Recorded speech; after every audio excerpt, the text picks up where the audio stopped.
morning! Harvestin ko na yung aking talong. Tara, samahan nyo ko. Eto po, ayan po, harvestin ko na itong talong. Ang hirap putulin. Ayasa.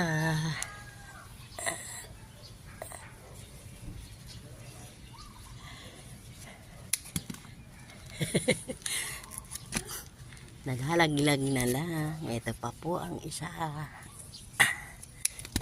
Rin yata ito. Tsaka to matigas na. Darling, kukunin ko na kayo ha.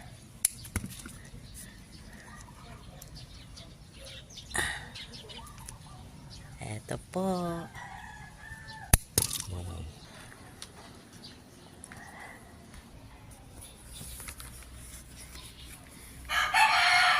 Ito, pinitas ko na. Ayan o. Yung sitaw. Dalawa pa lang ang mahaba. Baka kasi tumigas. Kaya pinitas ko na. Ayan. Pinitas ko na. Pwede na siya. Baka tumigas. Sayang. Ayan po ang aking na-harvest. 2 pirasong sitaw at talong. Ayan o. Diba? Ang saya-saya. May ulam na naman kami.